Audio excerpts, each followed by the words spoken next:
I'm back. I'm back. I'm back. I'm gonna wait for everybody to tune in. I had already washed my hands. They're so dry because I've already washed my hands.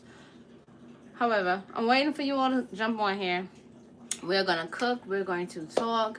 I've decided. I have not fully decided what I'm going to cook yet. However, I have decided what tool I'm going to share with you all today. Because initially, what came to mind was working with what you have. And I was like, okay, like working with what you already have. Let's not complicate things. Let's simplify things. And I wanted to give you all something that, or some things, I'm sure there's going to be plenty of things that come up while we're here in the place of knowledge and wisdom that you can eat. But yeah, I wanted to share with you all tonight, answering your questions actually. I scrolled back like a year and I looked through some of the things that were asked of me. And if I could summarize some of this information that you all asked me, it was, yeah, can you teach me how to do something I can do for myself when it comes to transmuting energy, imbuing your energy into things, health and wellness. So I think I'm going to be touching on all of those. Okay? So everyone drop some purple hearts and your chef or your favorite meal or food in the comment section to let me know that you're on board and you're ready. And so I'm going to actually just start from the beginning of my process. So first of all, I need to hydrate. So everyone, if you don't already have your cup of water, let's just make this a thing again. Especially in the colder months where the skin gets a little dry, let's hydrate. So what I'm going to hydrate with, I've already had me some agua, but I'm going to refill. I want to share something that I do with my water that you can do at home. Most of you already who have been on parasite cleanses, y'all already know what this is, right? That blue-green algae. Y'all know I don't play about that. Y'all know I don't play about that chlorophyll. That spirulina. That blue-green algae. It gives you the glow, you guys. If you're wondering, Mama, how you get that glow? Let me see. Collagen supplements, aloe vera, water, and chlorophyll. All day, boom. All day. So I'm going to get some of that. And I don't know if you can see. Can you all see, like, let me like shift the camera a little bit. Over here where I keep my water stored. Y'all see that? Over here. Glass jars.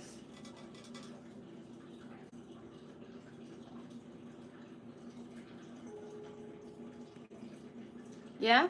All right. Do you all see this? This little thing here? Do you see that? See that? Huh? You know what that is? You know what that is? Huh? That is my little speaker. That's my speaker. So, in this water here, I have shungite. By the way, I also have some shungite for sale. I don't have a large supply. As T has told y'all in the past, the kind of shungite that we get is really hard to come by. So I do have some shungite. Literally, I might have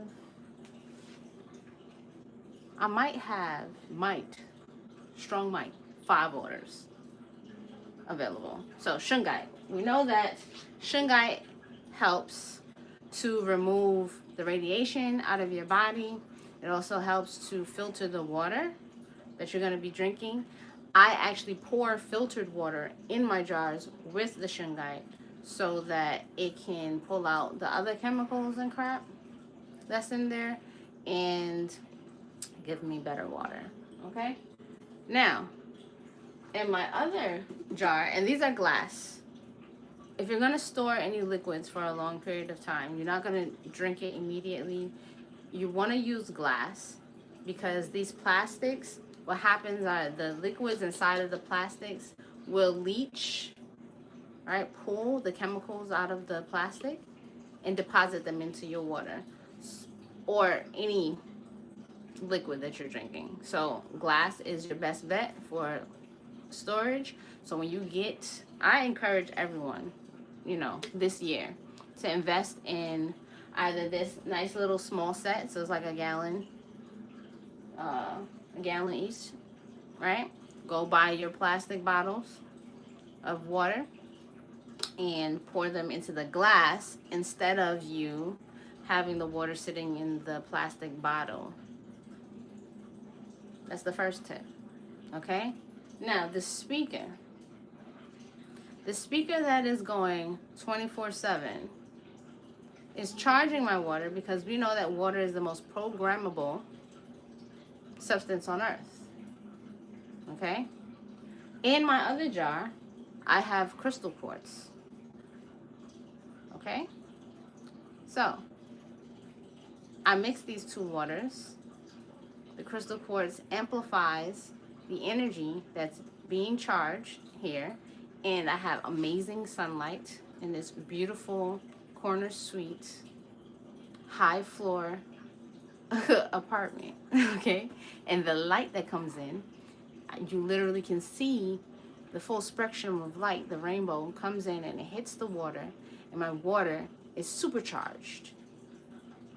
Okay, so for all the folks who don't necessarily live countryside, you may be living in an apartment, city life, okay?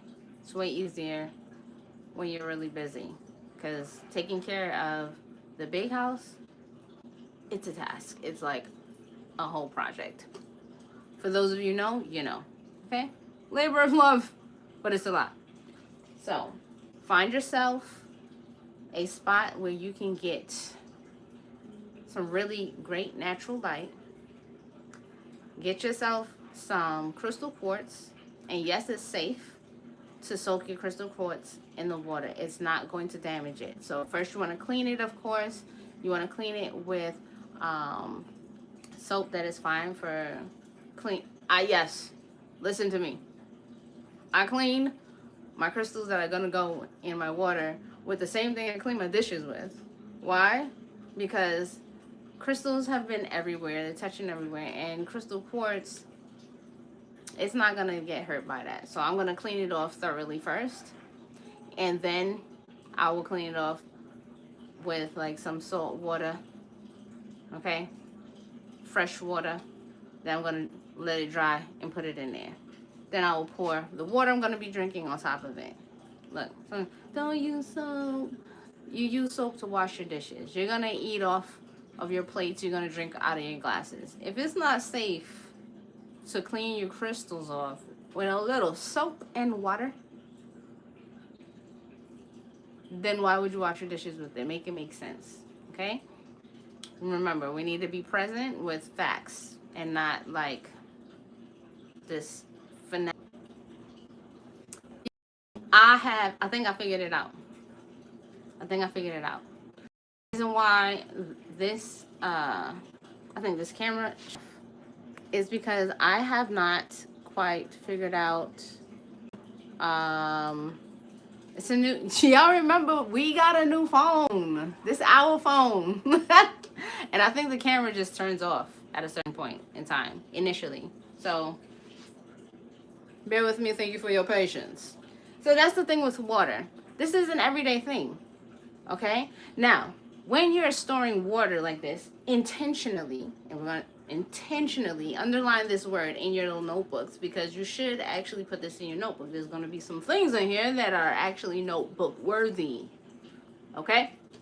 Now, when you're going to be intentional about charging the water of life for your family and you to drink, or if it's just you, you know, okay? Or your pets included. This already sets the tone that when you come into the kitchen, there's a certain vibration already here.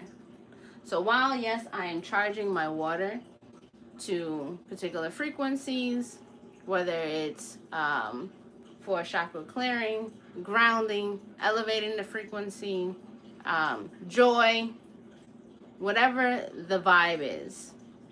Because there is music consistently playing in my kitchen, literally everything that can feel vibration is getting charged up.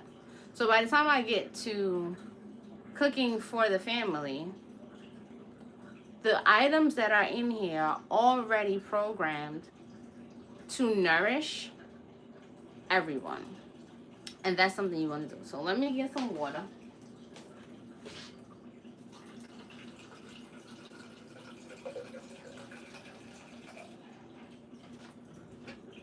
We're just getting started. We're just getting started. How many of y'all already feel like y'all got like a dope idea already?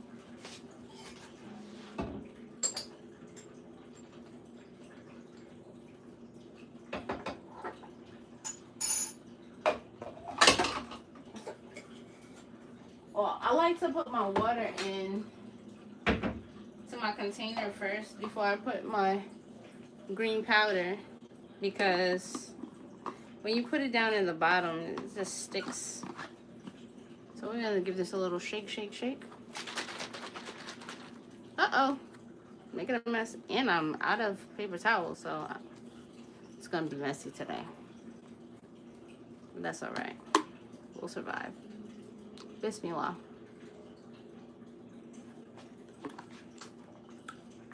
That's really good.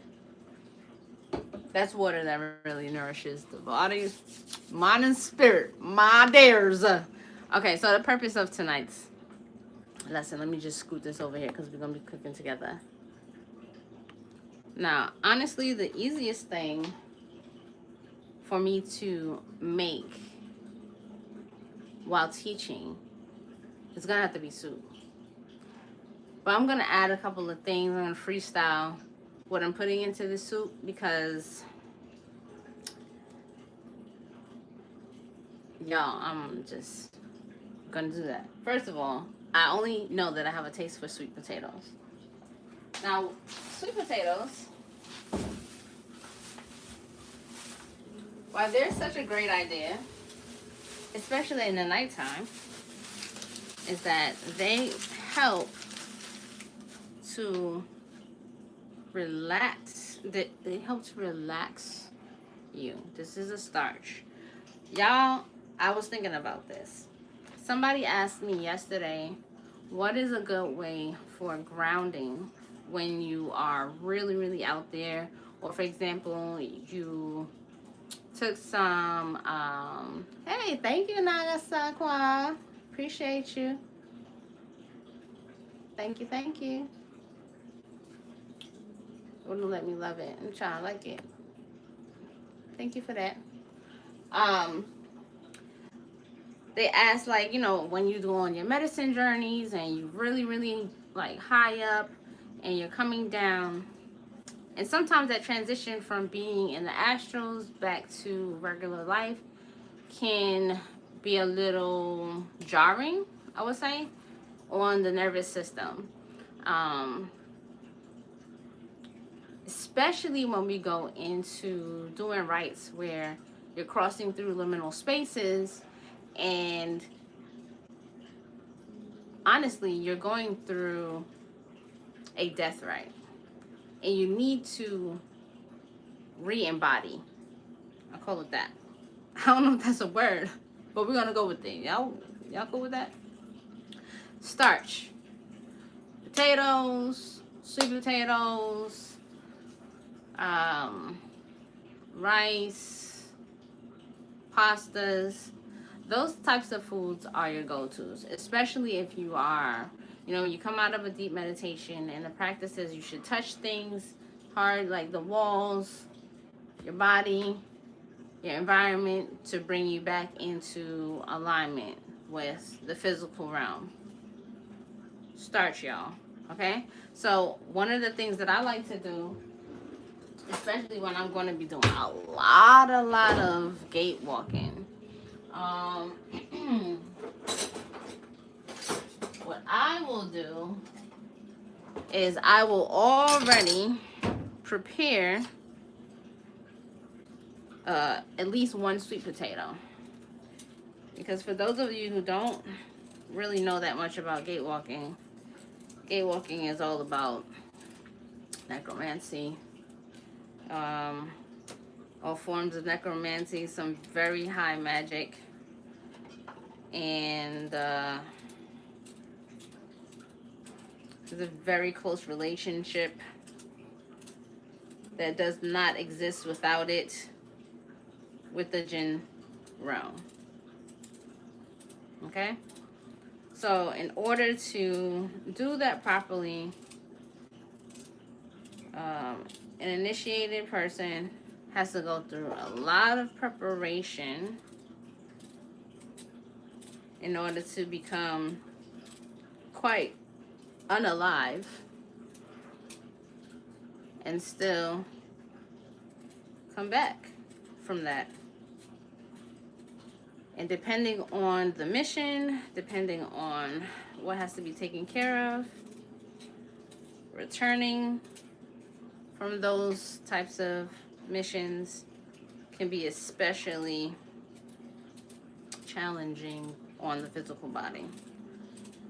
So, my go-to, vitamin A.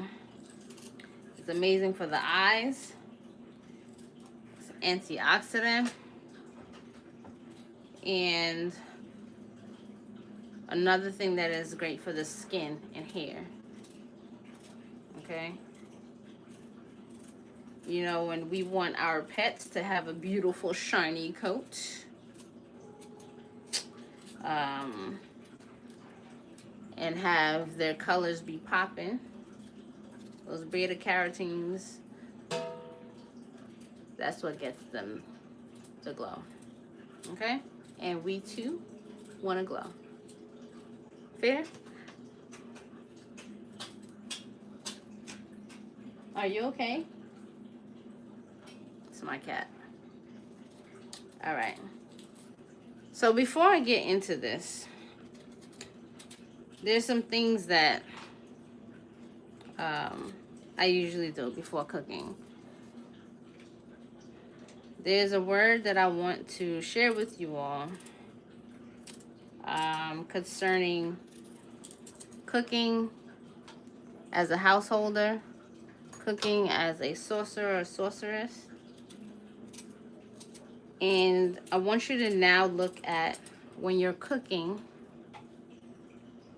that you are in a place of worship. Okay? This type of attitude when you come into the kitchen is called ibadah. Okay? Ibadah.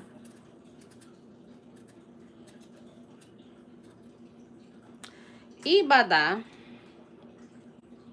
is where we take an activity like cooking, which we have to do because we need to live, okay? And it becomes a spiritual service, okay? It becomes a spiritual offering. It becomes a form of worship. It is where, like I said yesterday, I don't separate what I'm doing in my daily living activities from what I do when I'm sitting at an altar. Why? Because one, that's just too many opportunities missed for me to increase my vibration aka increase my ashe as a priestess, okay, as a mother, right? I have a family that I am going to always be covering. I have students that I'll be covering, okay? But it's important that we don't get stuck like a shackle to a physical altar or a prayer mat. Because if your spirituality becomes tied to a physical place, church, temple, synagogue, altar, ibodu, whatever, right? Then it becomes imprisonment. And the very thing that drew you to your spirituality is very much free, and it should not be imprisoned. And so in order for you to practice that and keep yourself free from dogma and these man-made imprisonment systems, okay, begin to incorporate what you already have. Your intentions are yours. Your heart is yours. And so whatever you touch, remember we have an electromagnetic field that's constantly going. You take what you're doing and you turn it into a form of worship, and that brings you into spiritual alignment. You get what I'm saying? And the word is ibadah. I, B as in boy, A, D, A, H. Okay? So, when you are going to be turning something like cooking into that, you no longer are cooking as just a regular person. Okay? Because that's what we're going to get into. We're now moving out of the realm of cooking as a muggle and turning your cooking into you embodying a divine energy. Yeah? Yeah. Okay.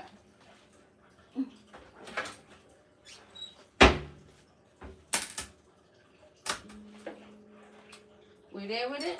We got it?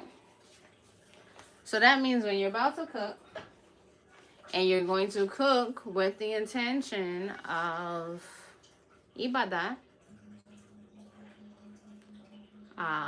and creating food that is barakah,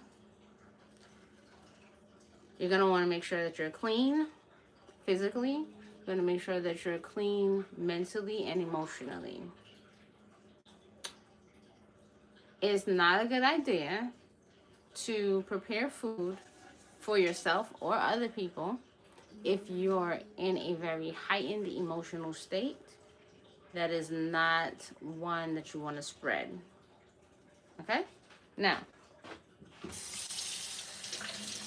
give me a moment as I just add an H to the end of that.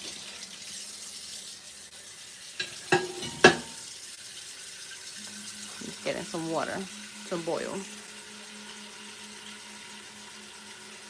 Now, I honestly didn't plan on making lentils. All right, y'all are going to decide. Do y'all want me to make lentil soup, or do y'all want me to make rice and beans and some veggies?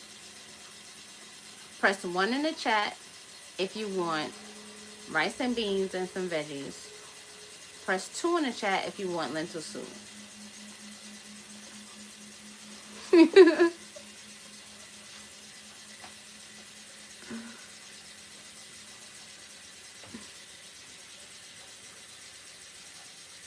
Oh man, can I get a count?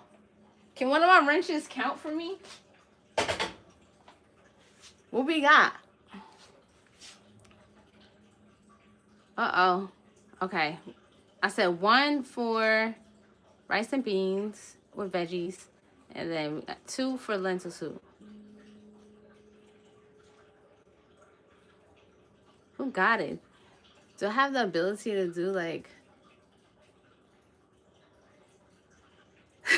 10-1? I missed the soup you made at the social. Oh my gosh. I made so much soup. But you guys were so... What's he? Oh, it looks like everyone wants a lentil soup. You know? Okay. I'm going to make lentil soup. It looks like y'all want the lentil soup. Okay, let's see. I know the only thing I might not have...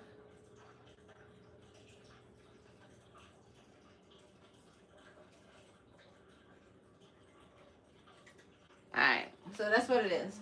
So, fire. Like I said, you want to be clean. Freshly showered, clean, okay? Which I am. I promise. and you know, that would be your wudu or ghusl, because I took a shower, so definitely all the way clean. All right? After that, before you begin cooking, you're always going to start with Bismillah. Okay? Bismillah just creates an environment where you're opening yourself and the space to be one with the Most High, that remembrance. Okay? For tonight's meal, I'm going to introduce to you all a new Zikr or Dhikr. And it's all in alignment with love.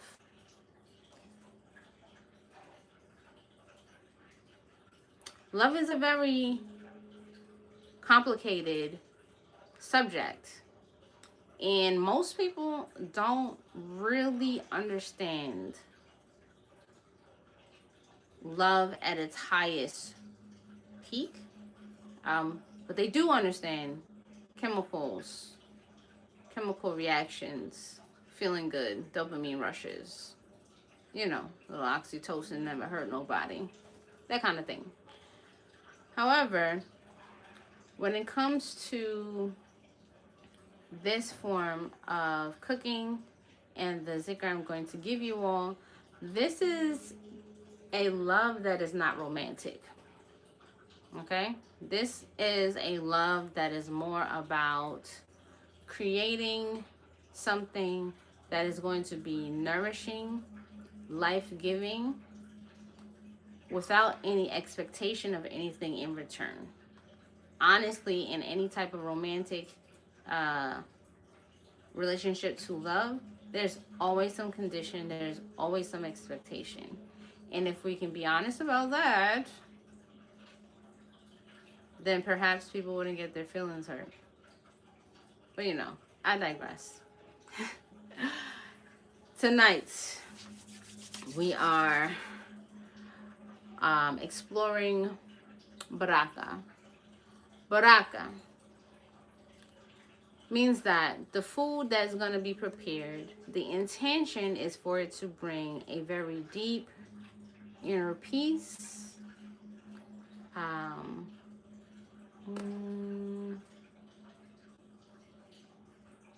It's not just going to nourish the body, but when someone eats it, they're going to feel a satisfaction that completely envelopes them. Okay, I'm getting hungry. Let me turn this fire on now.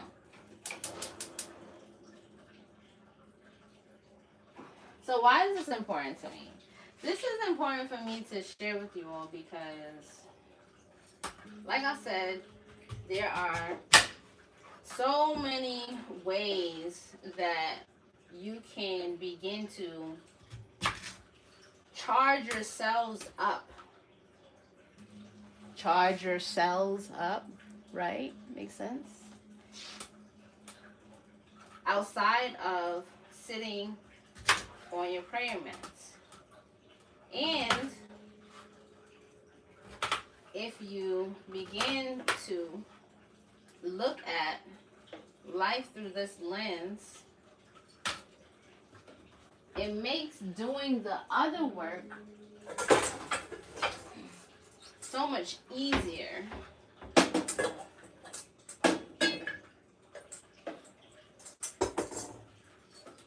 Especially if you are cooking for your family. If everyone is eating the food that you are making barakah, you have a vibration that's set in your home that is going to be supporting the work that you're doing, because you are going to be the one pushing this kind of electricity, this life-giving light force, heart nourishing force into everyone's cells. Is going to increase their immunity, not only to outside. Can you also hear me even though my back is turned? I don't really want to have my back turned to you all. It's going to increase their immunity not only to outside germs, right? Like physical germs. It's also going to help to protect them from spiritual pollution. You see what I'm saying? Which is why it is better. It is best to prepare your own food. And I get it. Hell, I eat out a lot as well. But it is best to prepare your own food, because in many ways your food is not just like getting your vitamins, your minerals and enzymes and all of that. It's also your spiritual nourishment. And no, it does not have to be vegetarian. Just in case someone is asking. Thank you, Occult GPS. Appreciate you.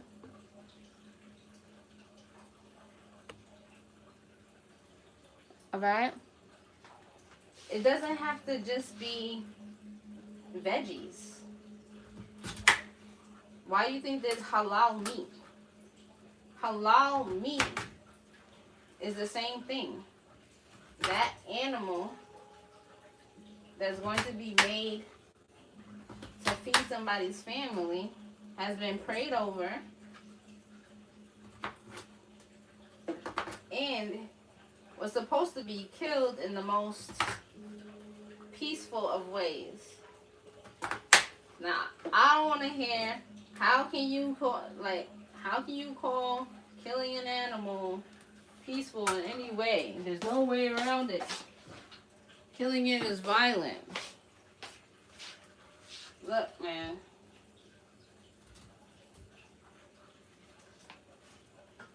The animals that people eat other animals. And when they're feeding their families, whatever carcass that they've caught, they're at peace because they're feeding their families. And so that other animal that was sacrificed to become the meal is a source of peace. So we gotta like, I'm not even eating meat, but I'm not here to judge whether if you eat animals or you don't eat animals, and does it make you less of a spiritual person, or, you know what I mean? The most spiritual person is the one that, first of all, let me back that up. Everybody is spiritual. You can't help it, you are a spirit. But the most high vibrating spiritual person is the one that is keeping it real with themselves. They accept themselves. And so they don't have a hard time seeing things for what they really are. Case in point. If I come back as some type of animal and people are going to eat me, at least have some respect. Some respect on my name. Say a prayer. Thanks. And let me know beforehand how much you appreciate that I'm sacrificing my life force only to be integrated into your life force by becoming the energy that is going to help you maintain life on earth. In fact, the lifespan of a human being is longer than a lot of those animals that are eaten. So in fact, if we really think about it, you're doing the spirit a favor, huh? Because what we eat becomes part of us.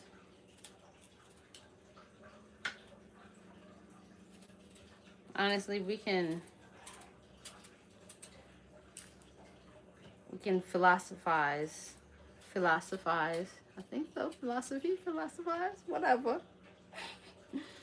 All day long, but that's my point.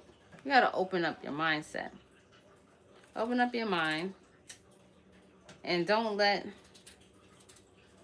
people just give you these rules and constraints to imprison your ability to see clearly for yourself.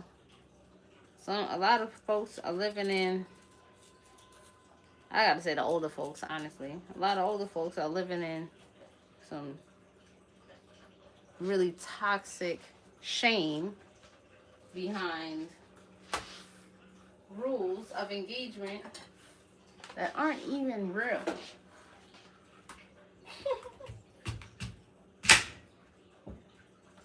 Not real. Y'all don't judge me using my small knife. But everybody has a favorite tool to use. So what I'm doing, I'm cutting up my sweet potato and putting it in here first because I am going to wash it off before I put it in the pot. Alright. I like to do my prep here.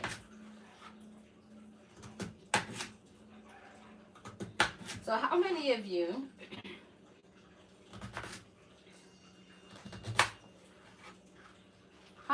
are well practiced in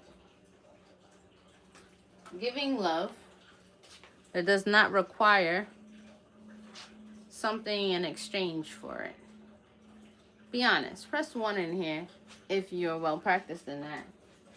Press 2 if that's something that you cannot do.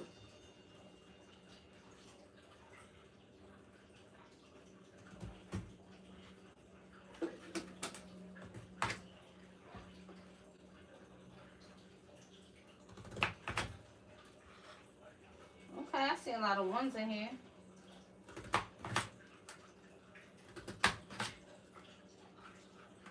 See a lot of ones in here.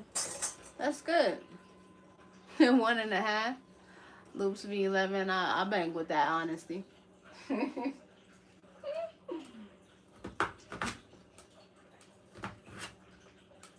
Alright, so here's a quick quiz.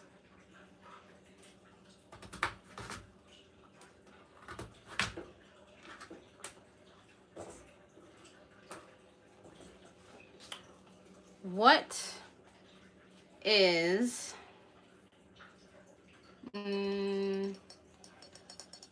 What is the word for turning something non-religious into a ritual act?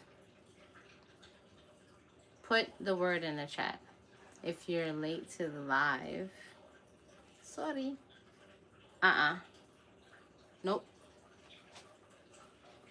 Try again.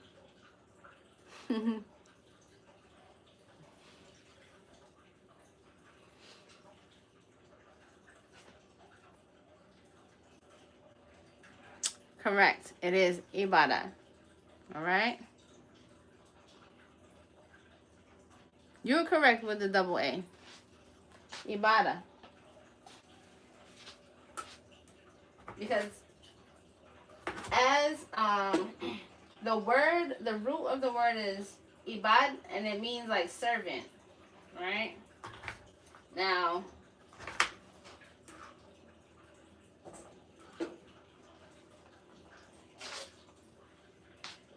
I particularly don't align with the word servant in the sense of slavery, but being of service has its benefits, right? Look at all of the videos that were done over the years, all of the knowledge that was shared over the years.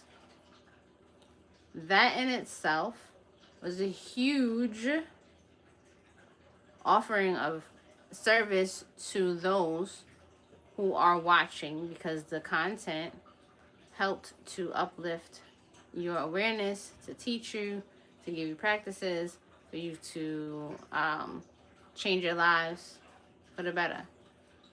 Okay? And made it very, very easy for wealth to be built. Okay? No matter what people say, the quickest route to wealth is providing some kind of service. Some kind of service.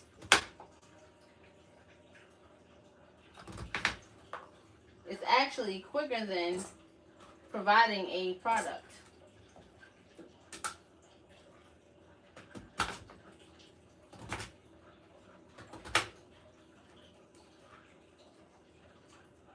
Y'all got that? All right. In the Sufi practice, this particular service, this service of remembrance, is not just a form of worship in the sense of religiosity. That's not it. The Sufis are not concerned with religion because religion is divisive. A true Sufi. Okay? They are more concerned with the oneness of heart and being in presence of intention. Intention is going to continue to come up. And being actively engaged with the divine. Alright? Sufis are not, to be honest, they're not really concerned with being all wrapped up in this particular realm. Like, they're not doing these long Zikrs so that they can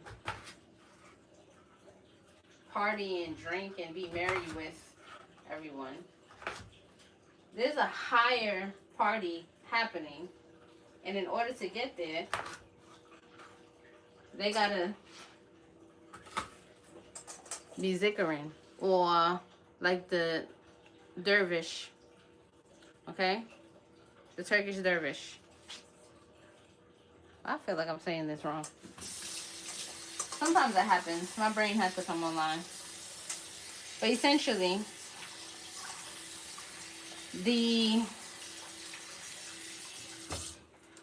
when they're dancing, when they're spinning, right? They're spinning and they're opening up their arms, right? They're spinning, they're spinning, they're spinning. They're trying to get up out of here to connect with what is divine. What's the definition of divinity? Okay? I think that's important.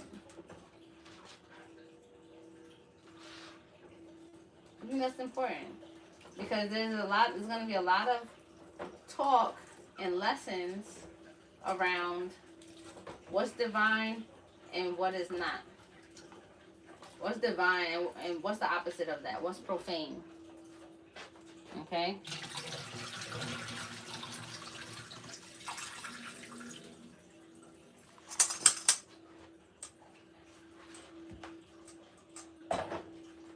All right, y'all.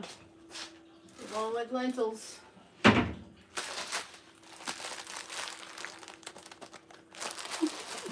I don't really know how to do the, there's this TikTok thing where they have like this join the fan thing. Does anyone know how to do that? Can y'all help Mother out?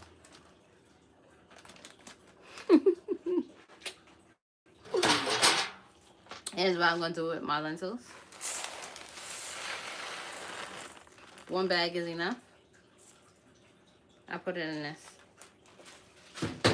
Just so y'all know, I wash everything.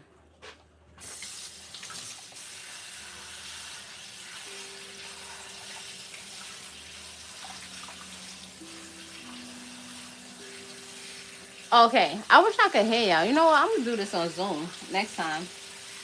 So you can open up your mics. Because when I'm not looking, I can't see your questions. Do you have any questions so far?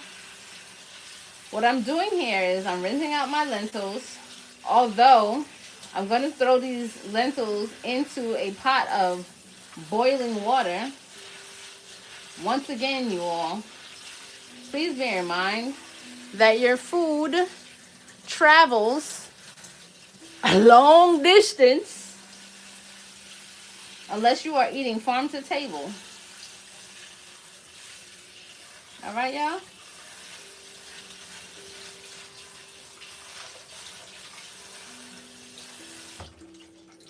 Now, why are lentils such a dope food to add to this mix? So, lentils are so dope because they provide a good amount of fiber and iron. Iron. Y'all know that?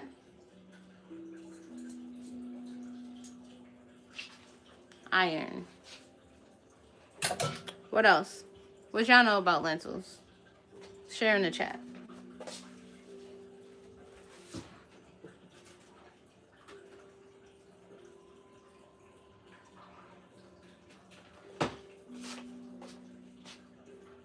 Lentils are good for the heart. Well, why are they good for the heart? Chiriqui, lamia.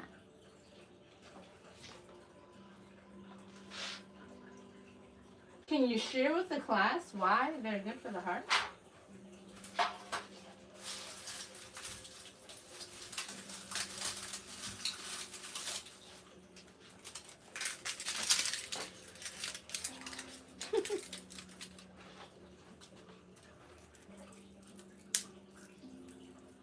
Now, what does it mean to Zikr or Zikr?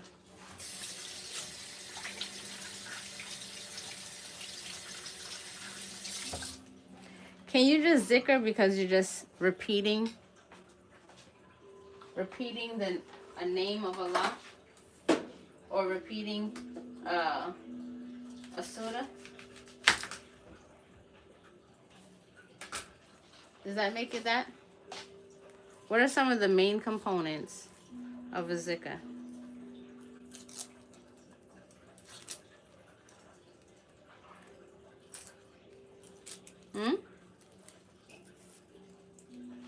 Let's see how much y'all know. By the way, y'all know eclipse season is coming up. So I will be chefing up some eclipse soap in the next 2 weeks. What do y'all know?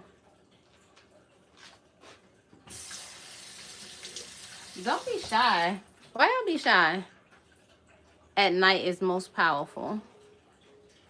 At night it's most powerful. It depends.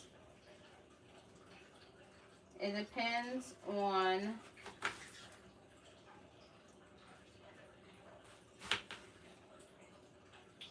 what you're going after.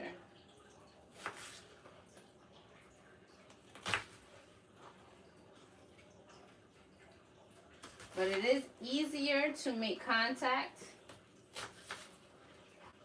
during the nighttime. However, just like in any spirituality, there are lunar energies that operate best in the night. There are planetary energies that operate best in the night. And then there are solar energies and some of the entities that are associated with the day. This is why it's important not to just go and open up a book and say, oh, look, here's all the names of Allah. I'm just going to go and bang these out. Or here's a divine word. I'm going to go ahead and do this. Okay? So timing. Timing is important. Timing is also important, not only in the time of day, but rhythm. Rhythm is important. And what is the most important rhythm of them all?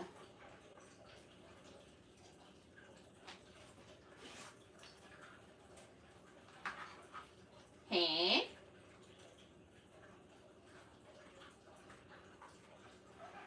I know that you all should know this.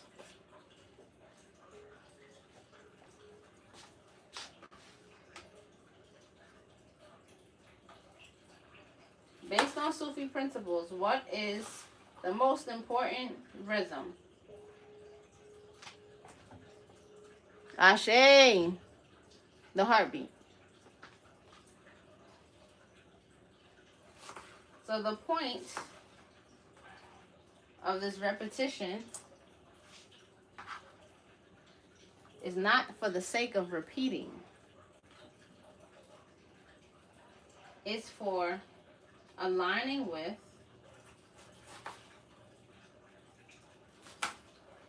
the highest rhythm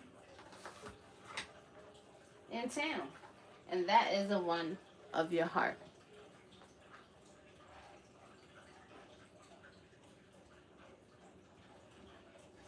And for those of you who are going to be coming to in-person Zikr circles, you're going to feel the impact of what it's like when all of the hearts start beating in the same rhythm. Yeah? Yeah?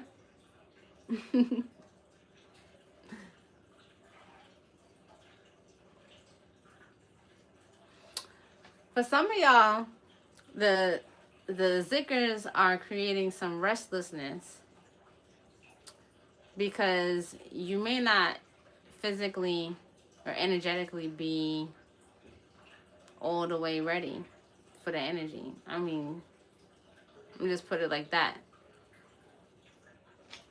You just might not be. And if that's the case, then you just text the Occult College 917-426-1192 and you check in. Especially if you're in a Discord, you check in. Because these are not regular sounds. It's not like bibbity bop, Jack in a Box.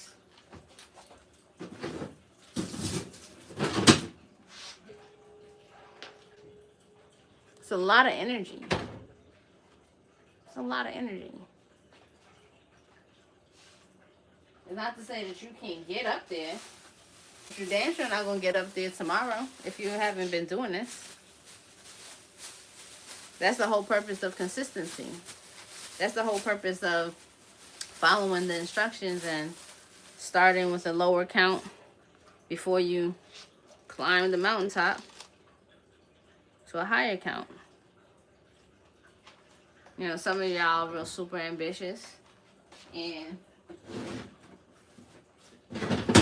I would say, like with a motherly tone, you know, father would rather you bust your head and see what you're made of, and will give you something to bring you back. Okay? Bring you back.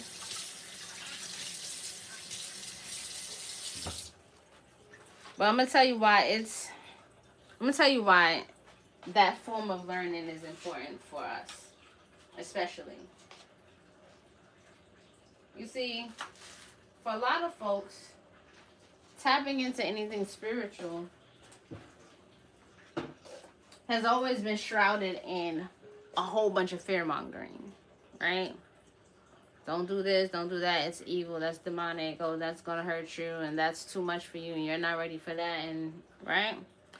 And because of that, it's more consistent with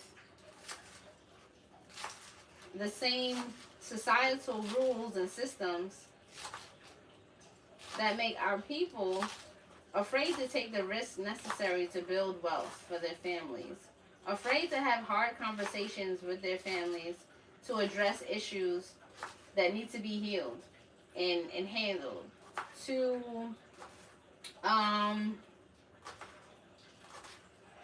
like the biggest crime against our people is all of the fear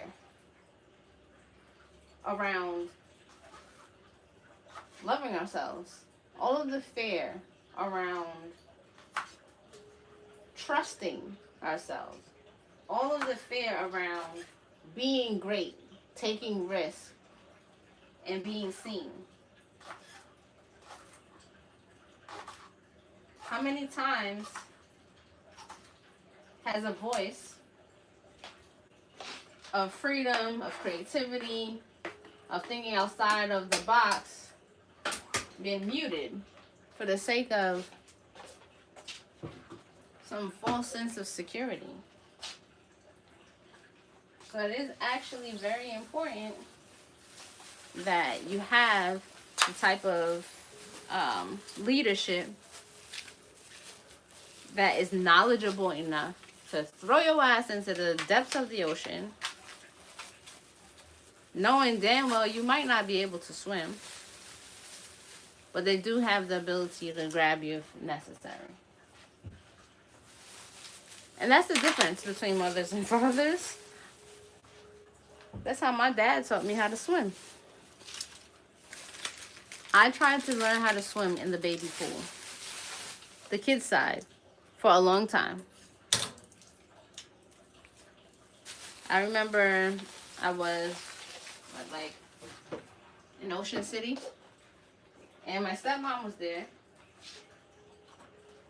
And it wasn't until my father came and saw that I kind of was pouting a little bit, because my brother already knew how to swim. I didn't know how to swim. And him being a freaking former fisherman, deep sea diving fisherman, lived on the beach. You know, we Jamaican. He like, what you mean you can't swim?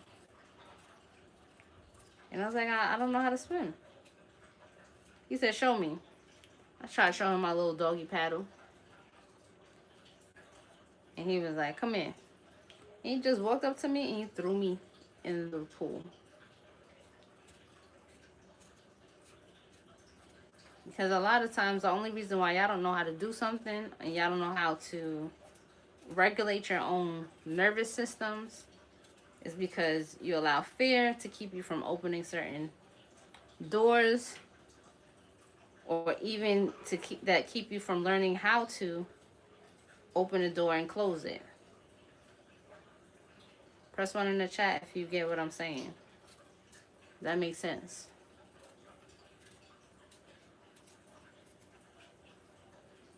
The reality is that we're not going to stay here forever.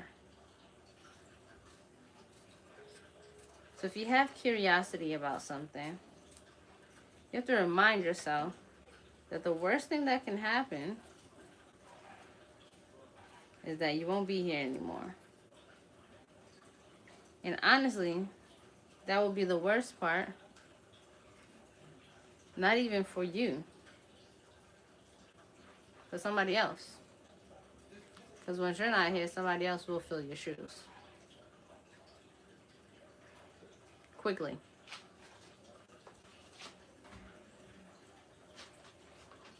You feel what I'm saying? Maybe not feeling what I'm saying because nobody really wants to hear that, but it's real. Like, you're killing yourself to show up.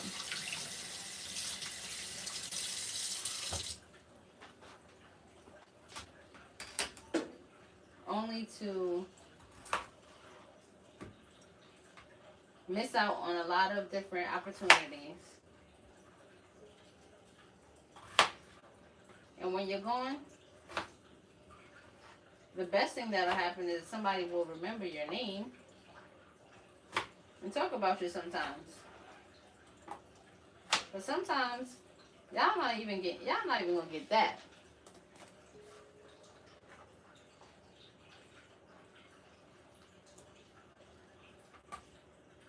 So live your life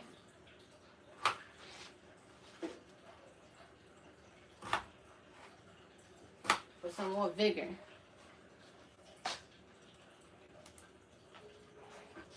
And that is love. It gets a little crazy sometimes, but you know. So what is the name of giving love?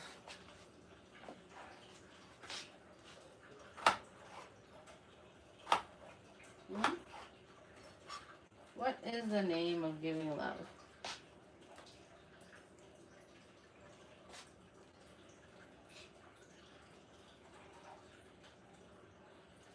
This particular love is Wadud. Ya Wadud.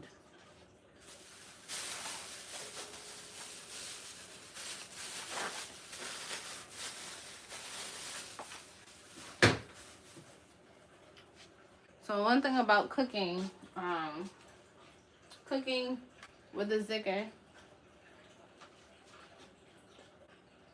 Ya Wadud. Long U. Wadud. When you're cooking and Zikring, it's done with a whisper. It's not loud like you see when the Zikr circles come together. Okay?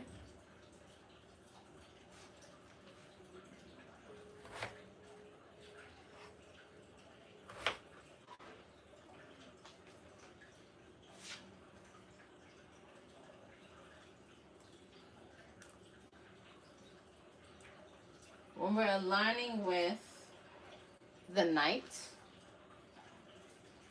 the heart, And this giving of love without the expectation of anything in return, but with the intention of creating a nourishing, warm, peaceful, emotional state for those who are going to engage.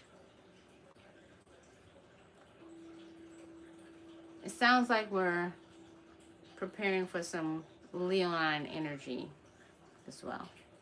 Yeah? Yeah? You can dig it? Now, we are essentially whispering. So, as you're working, Ya Wadud, Ya Wadud, Ya Wadud, Ya Wadud, Ya Wadud, Ya Wadud, Ya Wadud, Ya Wadud, Ya Wadud, Ya Wadud. The purpose, well, not the purpose, the technique of zikkering, the way that I just did it, I'm not sure if it comes through the sound, is that when you are zikkering and you are, I'm buzzing. My whole spine is buzzing right now. You're doing it to add breath to the letters. Okay?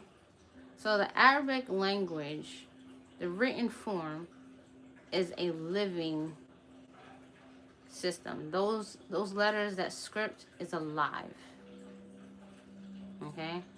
So as you're adding the breath to the formula of the letters that come together, and it sounds like Ya Wadud, Ya Wadud, Ya Wadud, Ya Wadud, Ya Wadud.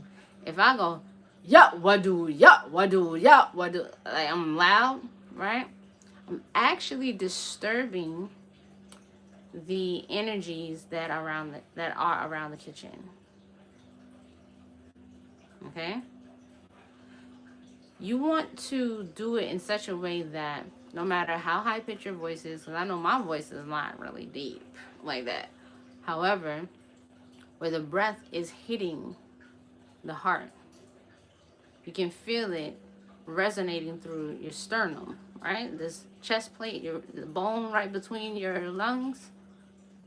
Okay? So let's give it a try together. Bismillah.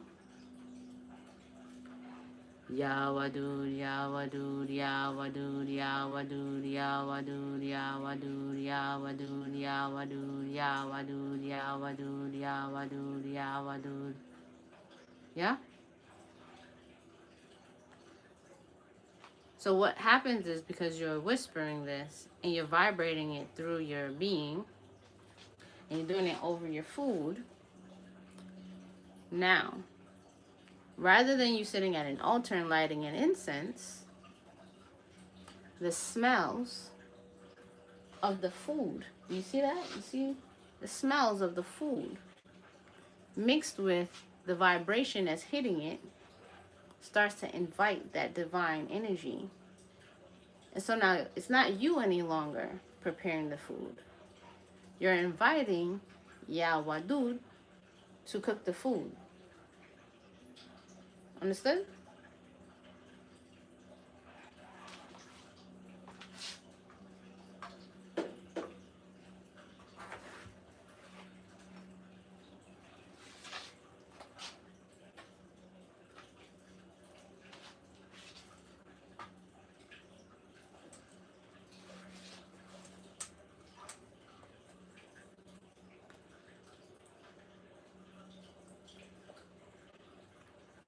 Now, this is with the food. Someone asked, when do we go? Ya Wadud, Ya Wadud, Ya Wadud, Ya Wadud, Ya Wadud, Ya Wadud. Right? That's when you're sitting on your mat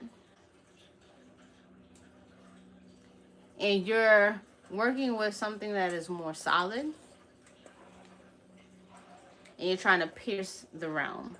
So that's the difference. When you're cooking, you're not trying to pierce into another realm or dimension. You are inviting.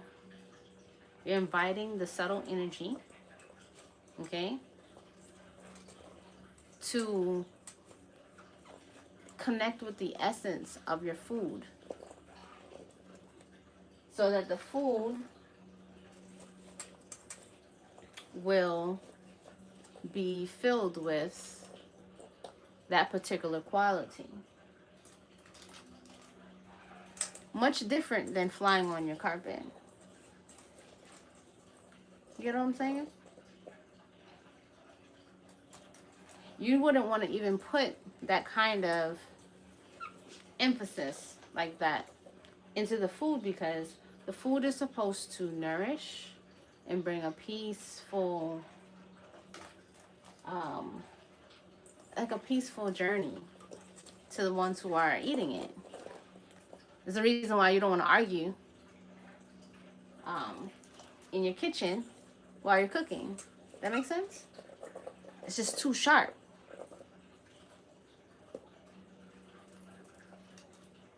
We want yummy energy. Yummy.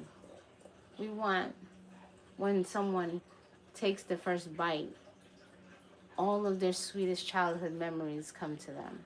The first time they fell in love, their first kiss, their first time receiving a puppy for Christmas. You see what I mean?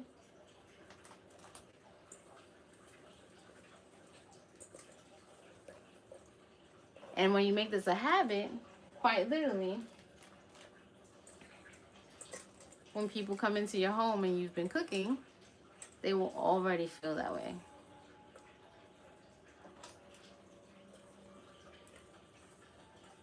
Y'all like that? So everyone's together. So since we have to whisper Ya Wadud, Wadud, hold on, where's the question? Bring it back. For its subtlety, are we supposed to whisper Ya Latif for the same reason? Well, Ya Latif by itself quite literally means the subtle one. You know what I'm saying? So you are whispering it so that you can connect directly with its actual meaning. And from yesterday's video, I explained that everything around us, attached to us, through us, as us, has its own essence. And in order for you to separate the things into their specific essences, Zikr and Ya Latif increases your sensitivity to those differences. Now come to an in-person ceremony and you will experience the effects of Ya Latif in a different form.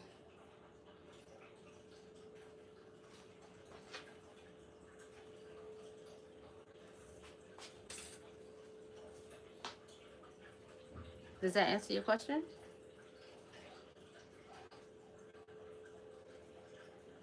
Thank you, Phoenix Flower. Release endorphins, happy, joyful ones. Yes, yes, yes, yes.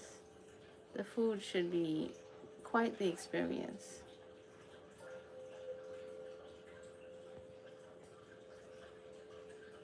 I find that when I zikr Ya Latif 500 times, I start getting louder as I go. Should I focus on keeping it a whisper?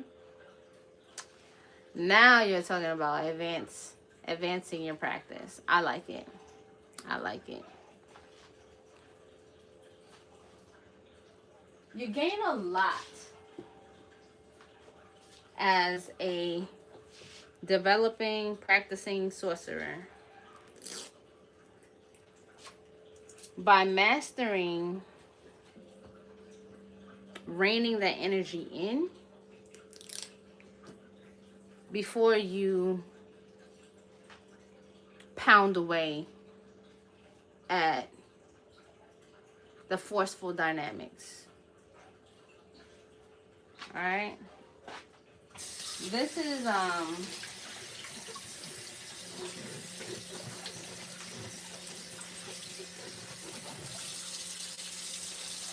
this is something that I'm glad, you know what?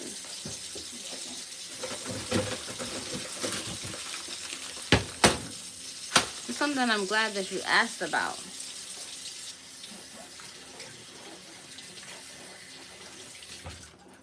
Harder, louder is not always better.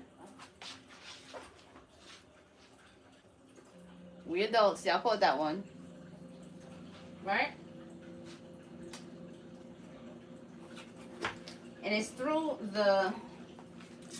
through your practice.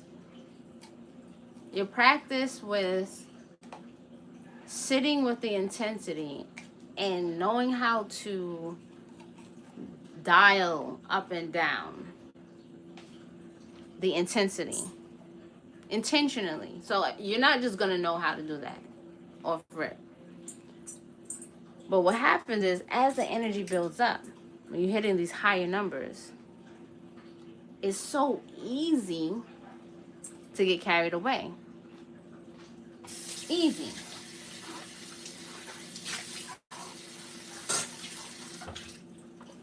But when you start going hard and you don't give yourself the privilege.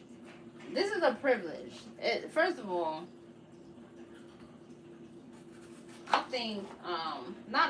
I know that canceling the Occult College has just lit a whole different kind of fire under T's behind, because Sufism is such an amazing, rich practice, and it has taken him over a decade to share these types of secrets outside of our private Muslim initiated circles on the real. So to even, when I see someone say, oh, I feel this immense energy when I'm zikkering Ya Latif 500 times, I have to mention, I can't just like bypass it, how deep that is. Because how many of your friends do you know are zikkering Ya Latif, getting the opportunity to quite literally interface with jinn and a word of power, to the point of experiencing it in real time?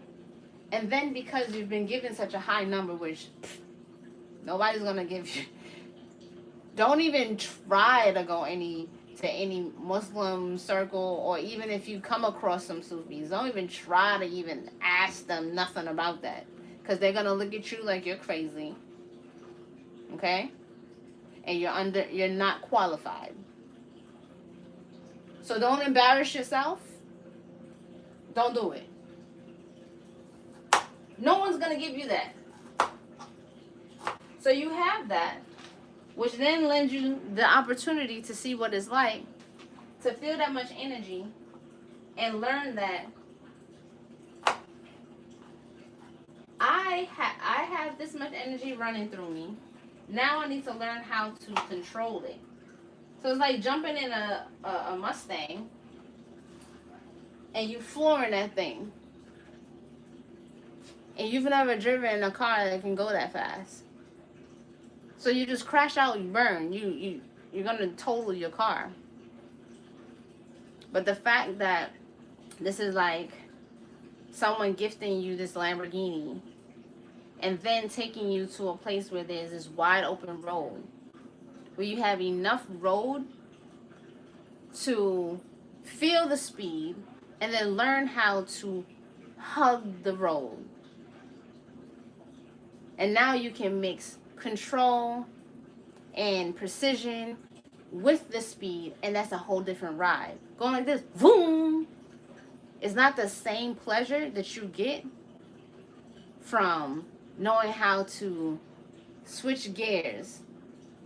So when you're climbing the mountain, and switch gears when you're coming down the mountain, switch gears when you're hitting that corner. You're only going to get that kind of practice by being thrown into the ocean and learning how to swim.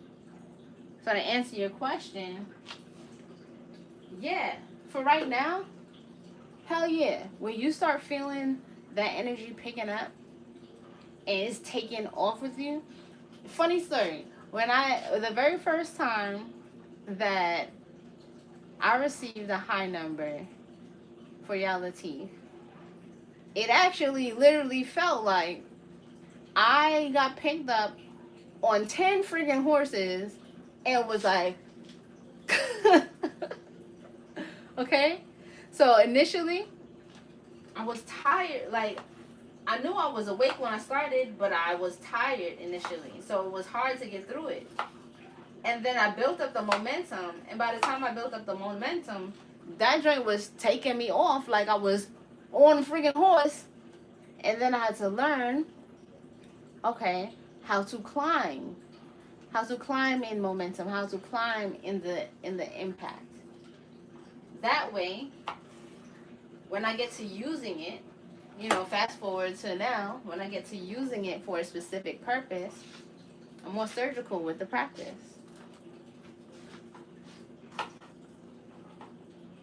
Hence why consistency is key. Journaling your experience is key as well.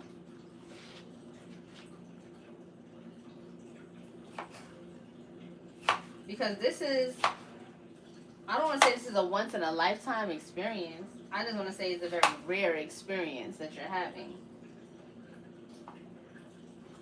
As much as we are we're speaking on or tapping into an Islamic society, this is haram for most Muslims. Keep it above. So, we can romanticize it, but the same way, any type of practice that allows you to engage with another race outside of the human race and gives you this ungodly advantage in life, of course, is ooh, ooh, ooh.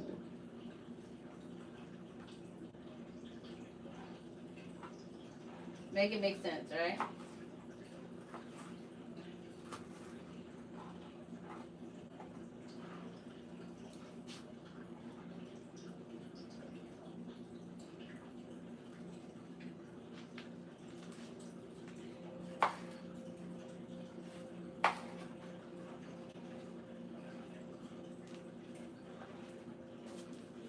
It's Wadud. There's a D at the end. A Muslim saw my name and told me that wearing gold and jewels isn't halal. Being poor is not halal. You see any of the folks in Dubai doing that? The wealthiest people on this planet are in this realm of practice. Trust and believe. You ever watch videos about the wealthiest people on earth and you go into the Arab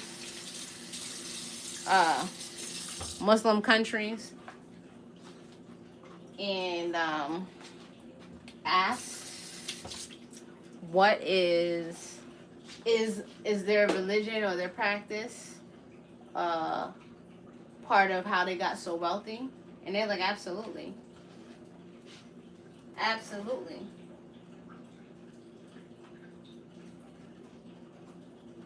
Because these practices where you're burning oud, wearing oud, and I'm talking about that stinky stuff, that's for the wealthiest of the wealthy. That's for the princes. Okay?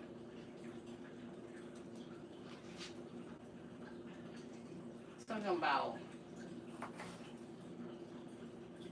Abu Dhabi hanging out. Hanging out with royalty.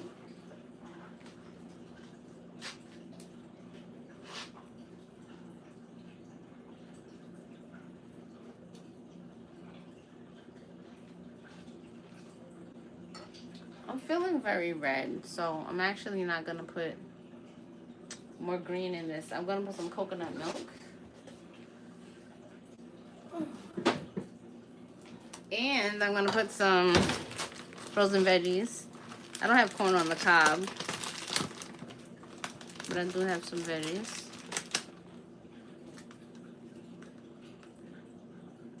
Peace, family. I was in the UAE in 2008. They are dripped out. Exactly. The buildings are dripped out. Cars dripped out.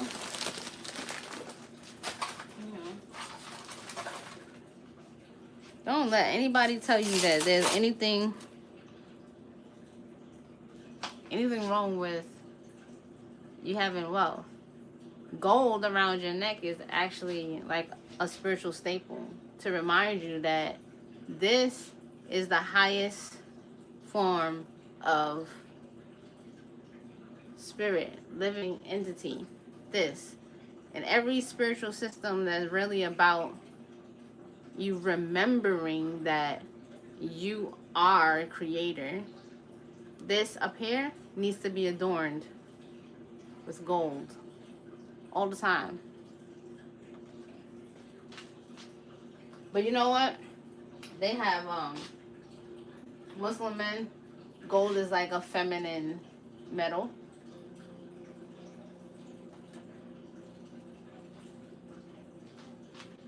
The men usually are wearing silver and gems.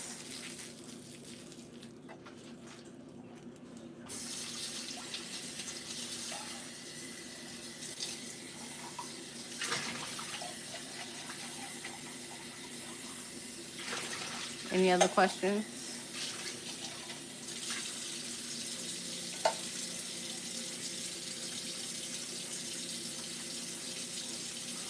So I want everybody in here to make their first meal, their first Wadud, Ya Wadud meal.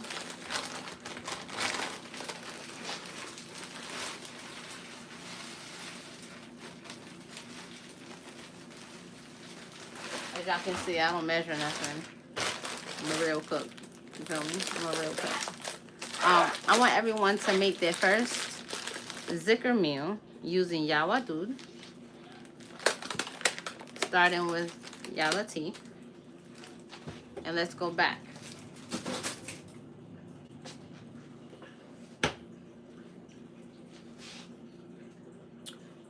What is it when you take an activity of daily living and make it a form of worship? What is it called?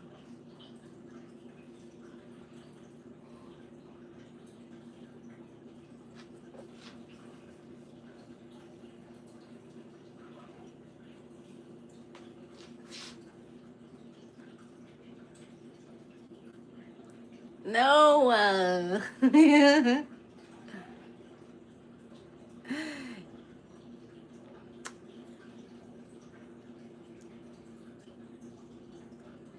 Yes, ibadah. Good job. Good job. Yes, silver is connected to the moon. Oh, man. Not all cultures, although, yes, silver is connected to the moon. Think about this.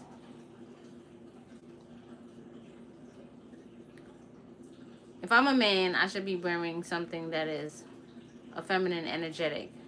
There's an exchange. It creates currency. Or current, right? Currency. The moon in ancient Sumeria is actually a male deity. Okay? So, not to get too wrapped up in all of that, because either way it doesn't matter to us.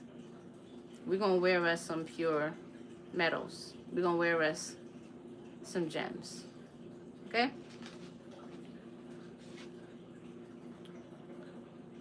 So let me see.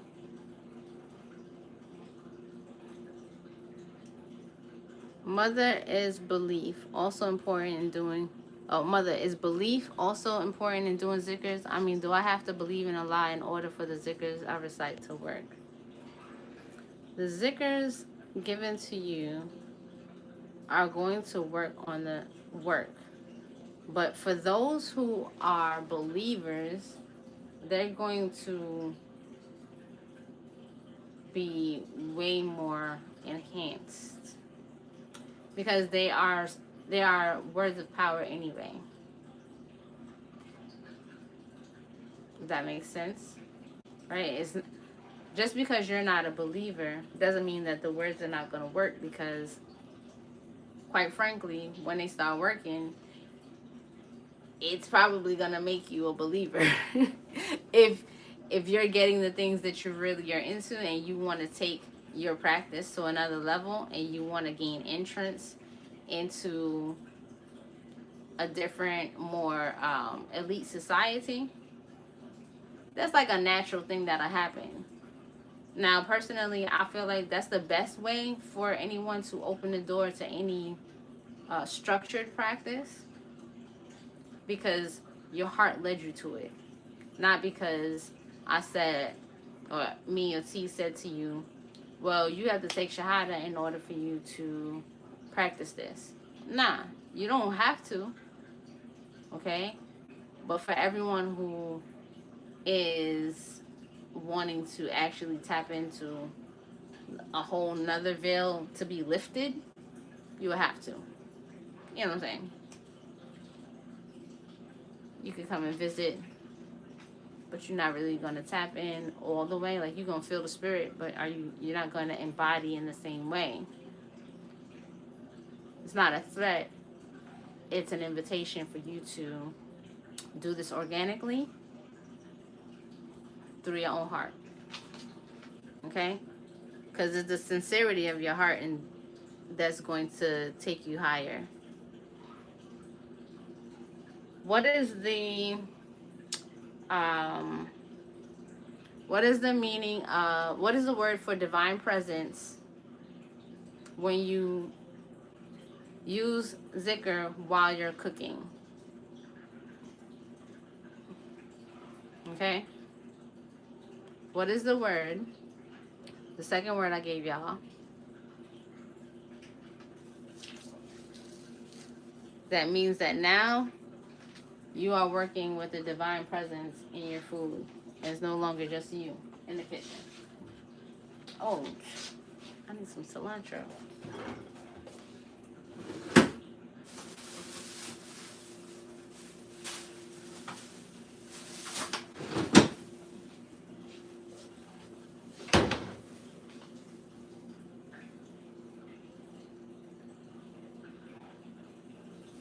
Press 1 in the chat if you all are ready for Shahada, ready to take Shahada. Press 1 in the chat.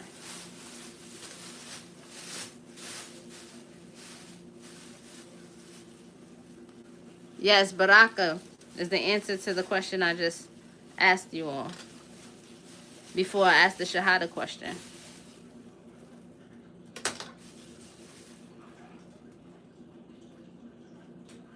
That's dope. And what's really dope about it is that no one try to drag you in, shame you, or say that this is the answer to your prayers. This is the way to Jannah. This is the way to heaven. No one's selling you dreams. It's giving you an experience. It's undeniable. And your heart will choose what's right for you. Okay?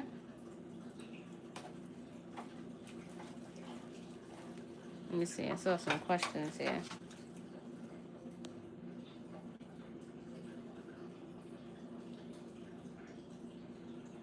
Okay, I understand better. Thank you. Also, what is Shahada? Oh, so Shahada is and your initiatory steps into becoming a Muslim. It's a commitment. It's a process um, that you have to go through when you're ready to officially become a Muslim.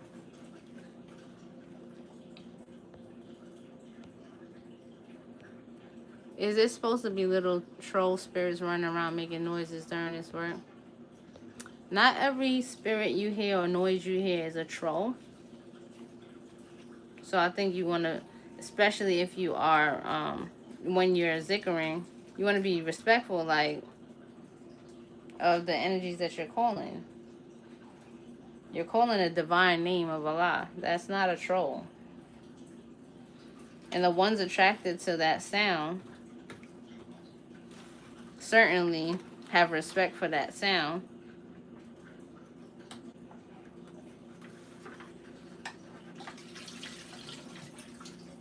So I wouldn't call them trolls. Because although you may not be able to see them, they're present. We spoke about that as well yesterday. How do we increase our rapport with the unseen?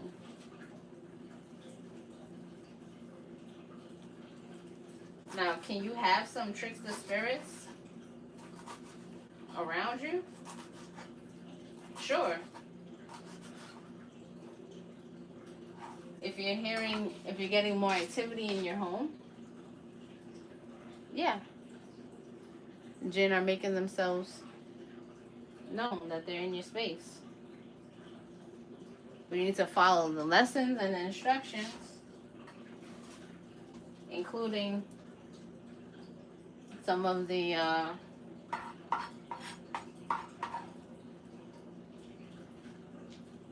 guess, what are the, like a feel safe practices for if things get beyond your,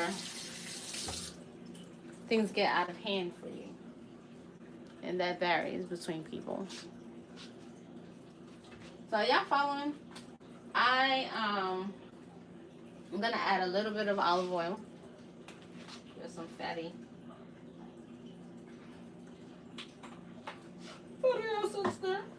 And I found this green goddess seasoning that I like to add. It has a little bit of kick. I like to have like a little kind of pepper going on because things like cayenne pepper, habanero, scotch bonnet, ginger, those help to remove any parasites or little bugs in your digestive system.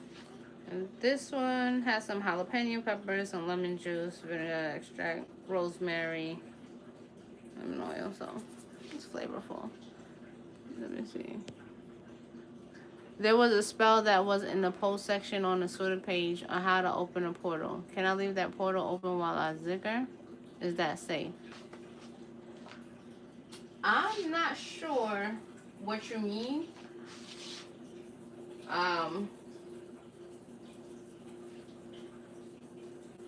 As far as you opening a portal, that you receive instructions to open and you're doing that, all right, following the instructions,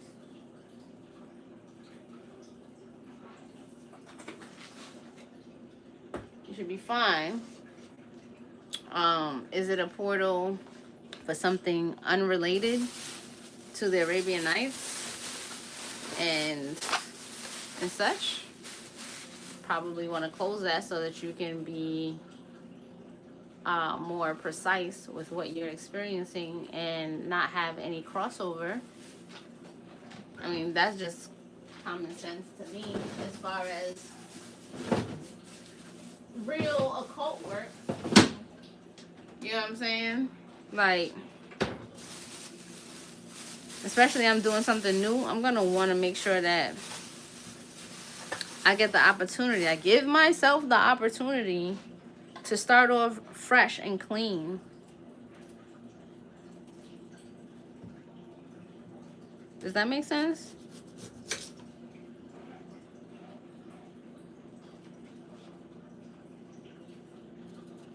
Give yourself the opportunity to have a fresh, clean experience.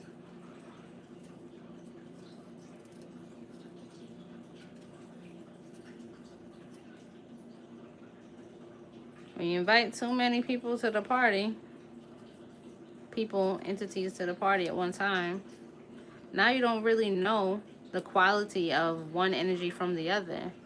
And it makes it difficult as you're learning how to discern.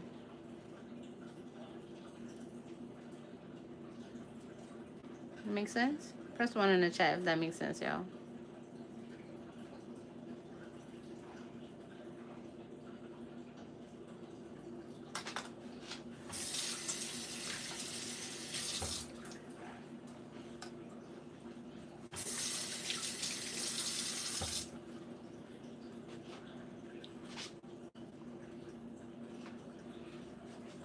The way that the mats are charged up,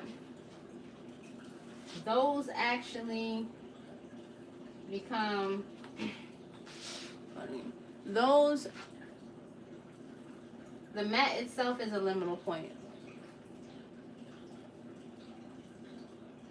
The artwork, damn.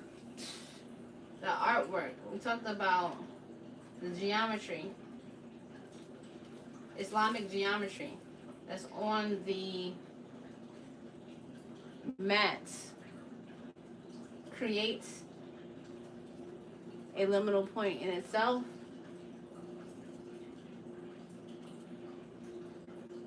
That you can go back to every time you go to sit down.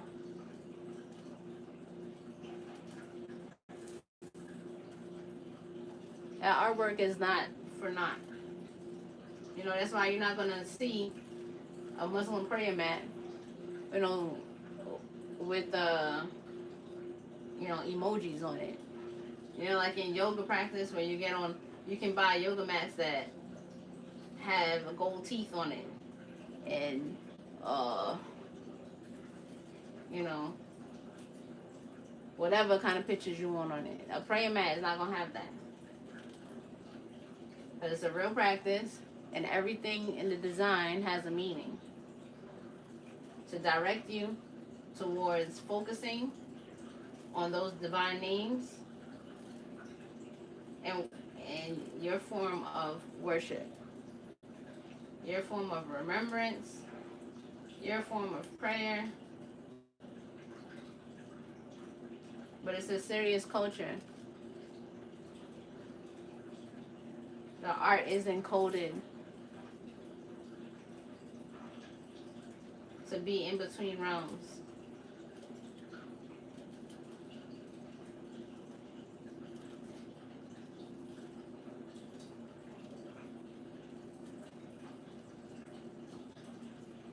Let me see your question.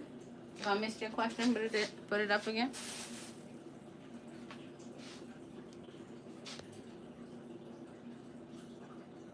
It was on his YouTube page, but it was not specifically for Arabian Nights. On the post said to redo the spell during liminal points. But I was just wondering. Okay. Oh, my answer helped you.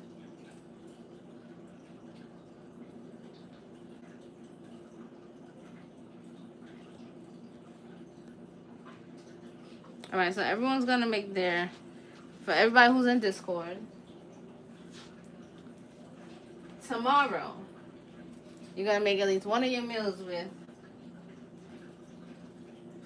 Ya Wadud.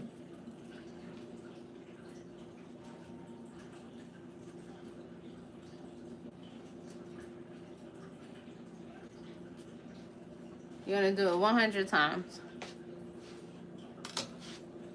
Okay? See, it's so pretty. 100 times.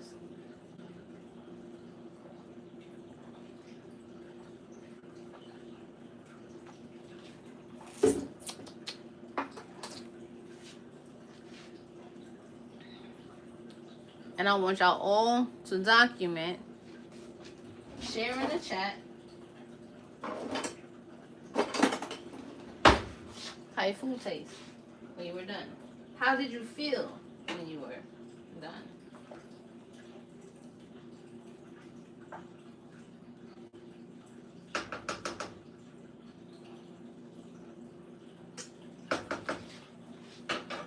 All right, now, as you all can see, I pretty much add all of my food items in first. I did add a little seasoning, but I gotta turn it up now because it takes a while for everything to really cook down. So I'm gonna add my seasoning now. I did not put any garlic in there.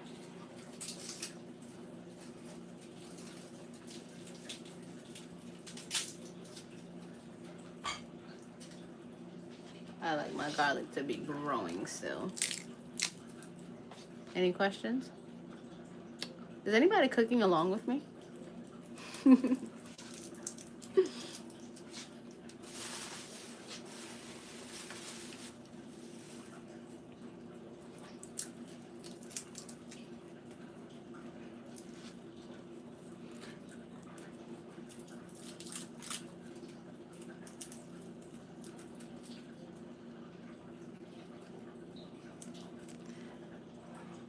Yes, gold serpent. Nice. The ingredients are going married.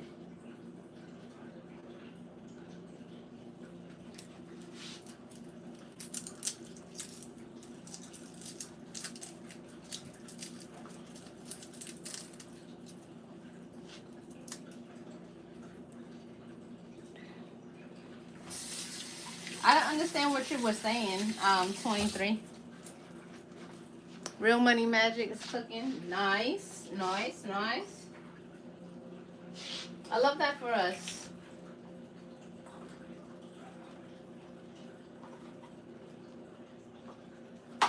For those of you who don't know, I'm monetized now on this channel, so you can actually, I don't know what it's called. What is it? You can super chat. You can hit up the super chat. If you don't want to super chat, you can always hit my Cash App, you know.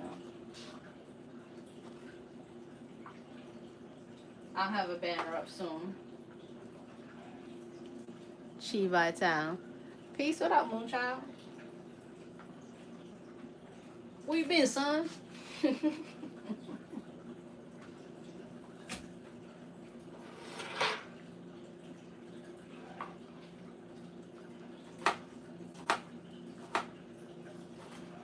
Alright, we're going to do a quick review. And a final word on when you're zikkering. As you're cooking, right? So, obviously, once you get into the rhythm of cooking, you're not going to be counting. Okay? You especially, the reason why you don't have to count while you're cooking, because there's such thing, right? There's a practice where when you're doing something from the heart, you don't have to count. It's like the same as saying, you know, if I love you, I don't keep track of everything I've done for you. Okay? Which goes along with the meaning of Wadud, which is, it is like a maternal love. And yes, you can be a man and connect with a maternal love. Okay? It's a maternal love. It's a protective love. This is food that is going to be mama bear protective for those who are eating it.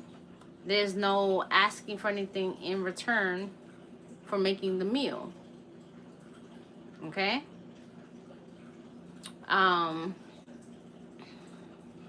What else? So, when you're cooking, you're just going to set the intention. Before you start, you're going to say Bismillah. And then you just, as you're going. Some of you like hum while you're cooking. This time you're going to zikr. Ya Wadud, Ya Wadud, Ya Wadud, Ya Wadud, Ya Wadud, Ya Wadud, Ya Wadud, Ya Wadud, Ya Wadud. So if you do stop because someone comes in the kitchen, hey, what you making? Da da da. You don't have to start over the count. You see what I mean? You're doing it from the heart. You're connecting with the heart. Your intention around making the food is love, nourishment, protection, healing the body, ensuring that, you know, it quite literally can be protection where because your family is eating this meal at home, they don't pick up some poison food outside. You know, you just never know. You just decided that you're going to cook that day. And while you were cooking, you also put a Zikr in it. And it was so fulfilling. When your family went outside, they didn't have a desire. Their palate had no desire for anything outside. And it spared them. See what I'm saying? Someone asked me, do I chant while I'm cooking? Absolutely. Absolutely. Everyone press 1 in the chat if you have had my cooking. And you can taste the Zikr.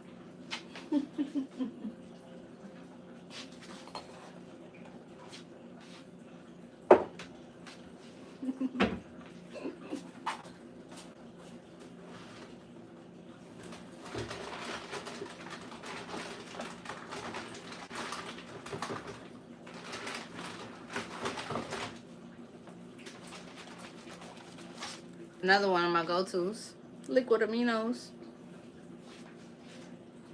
So we getting our protein.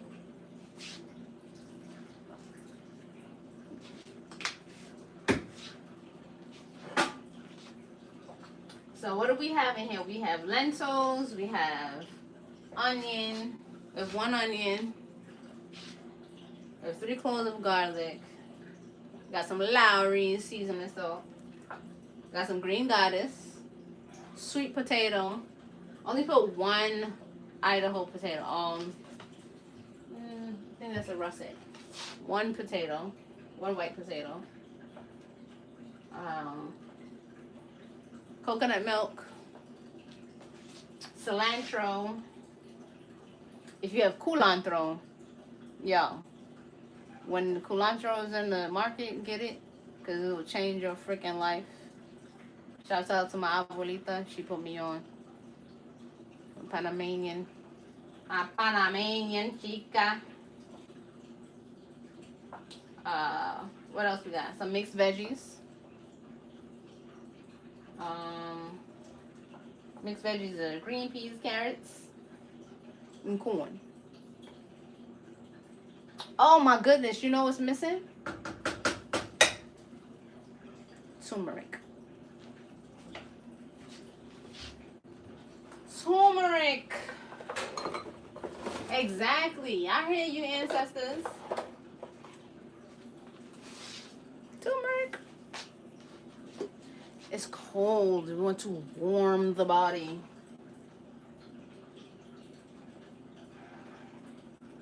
I actually heard my Native American ancestors call this now. I'm gonna have to call Baba.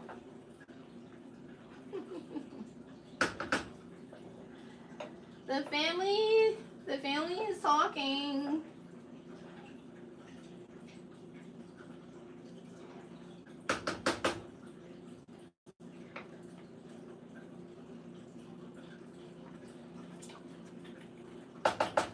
Okay. I'm gonna put some in the bowl for my ancestors. They absolutely gonna get some. So this is great. Okay. So the sweet potato adds a little sweet, savory to it, and just enough salt for taste. You don't want to over salt it, especially it's easy to eat too much salt with soups because it does take a lot of salt considering how much water base. We use the water base. I love the liquid aminos because this gives us that broth like taste, that nice flavorful broth taste. For those of you who are accustomed to using MSG as a flavor enhancer, liquid aminos will knock that out the park. And that culantro that I mentioned, yeah, We also use some scallion. Some of y'all call it green onion. I was about to put this in that boy, but I like what it's doing right now. And that's the other thing. You don't want to overpower your meals with too many things. Because I did put some ginger in there for kick. We got some jalapeno pepper in there as well. Also, a little lemon oil. But that was in a dry herbs. For those of you who missed it. This green goddess. I like it. I like it.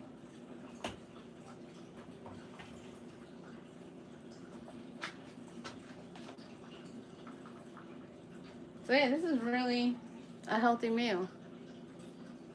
And if you're having any digestive issues, what I like about lentils over like your black beans or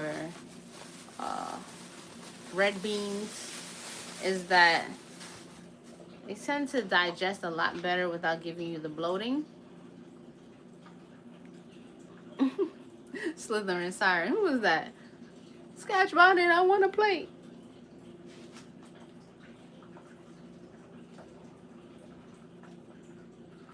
So that coconut milk, along with the sugars from the potatoes, gives you that nice, like, creamy texture.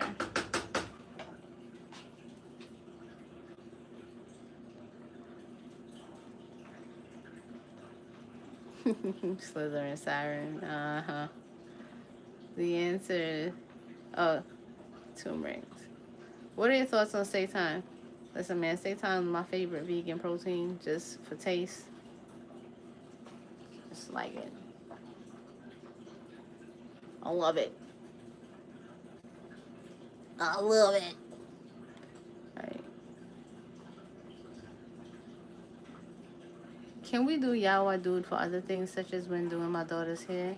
Oh, I love how you're thinking. Yeah, absolutely. Absolutely. And just right there, you created another form of worship that is off the mat, out of church, doesn't require any other religious connotation. You've just made doing your daughter's hair a sacred practice, enhanced with the presence of the divinity. I love it. Absolutely. And the same would apply. You don't have to count, and you will start with Bismillah.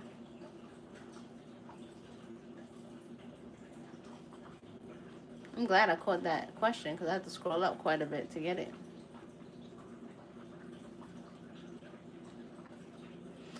This question I have is off topic. I was wondering what you think about there being no such thing as a novice in magic. I asked because I'm new to practicing. I don't think I know what I'm doing. I mean, to be honest, anything you're doing for the first time, you're new to it, right?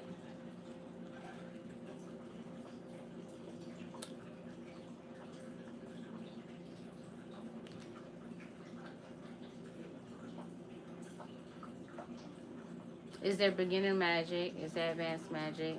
There's advanced magic. There's beginner magic. There's intense magic. There's sympathetic magic. There's energetic magic. There's magic that you're doing using your own energy. There's magic using other energy. There's elemental magic. There's so many forms of magic. Yes, there's a hierarchy in levels of magic. But we're all magical. So yes, that's true. Yes and yes. Instead of but. Sometimes we get caught up with, this or that. Are you new to the practice? Yeah. Great. You can be an advanced practitioner and still be new to a practice because you never did it before. If you're following instructions, you do know what you're doing because you were told how to do it. It's like if I open up a recipe to bake a cake. Without the recipe, I don't know what I'm doing.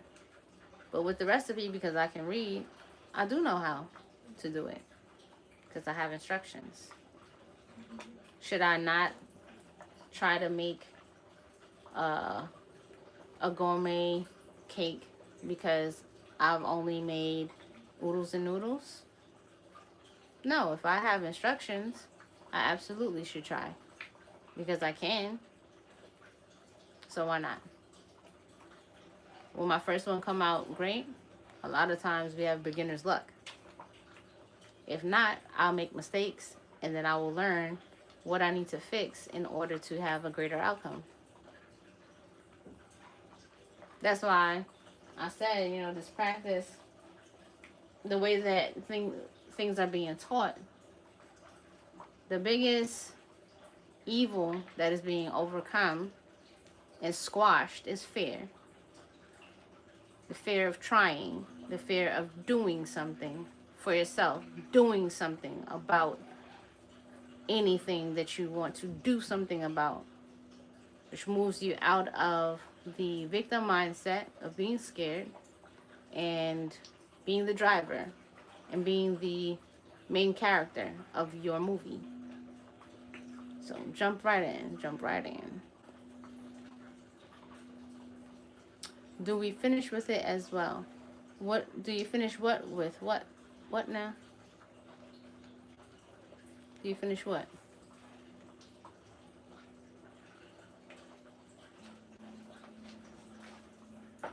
Y'all see that? Mm-hmm.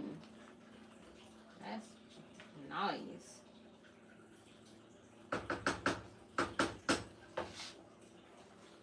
Sufi is my focus. Sufism is my focus. Do I focus then on Hua as the deity that brings me deeper into the science instead of Allah? There's no separation. These 99 names come out of Allah.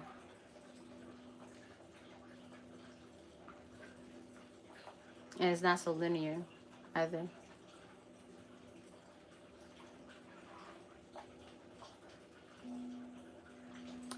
For those of you who are fasting and you've been zikkering, you absolutely can smell and taste the food. I know you can. For those of you who don't understand, you just up your magic. It's not a mental thing. It's a real practice. So I hope you will enjoy that. Updates. Some of you may or may not know, I have a nonprofit organization called the Fay Tree Foundation. And this upcoming weekend, we are going to be having our first set of financial literacy classes. So stay tuned for links to register. It actually is donation based, so it's free to whatever you can pay with ease. For the lessons, they're absolutely a necessity if you're interested in organizing your money and understanding more deeply the concepts that are controlling your relationship to wealth. Support the Fay Tree Foundation so that other creatives and spiritual minded people can receive the resources that they need to get themselves in proper order. Okay. What else is happening? I got a new IG for the House of Chi. So it's 1111 House of Chi. All one word, all lowercase. 11111 House of Chi. On IG. Make sure y'all join it. There's gonna be content on there. So don't be afraid. Don't be afraid. Okay. Yep. Thank you, Gold Serpent.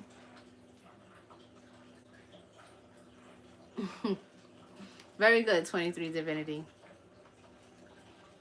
No, you all, you guys are really impressing me. Faye, Fay, for fairies, and also a play on my mother's name, Fabian, who this foundation was erected in essence of who she was. Okay?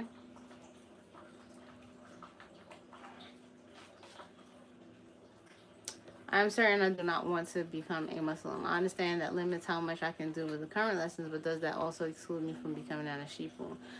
And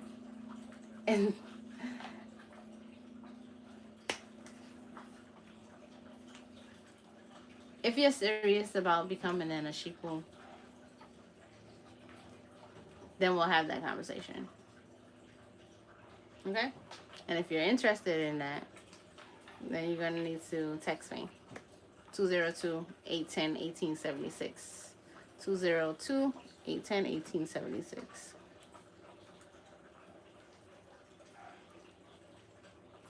TheFayTree.org. TheFayTree. There's a site up right now. It's got to be updated. But go check it out. Okay? I'm going to see you all soon. Thank you all for being here with me. It's been fun cooking. Now it's time for me to zikr and eat.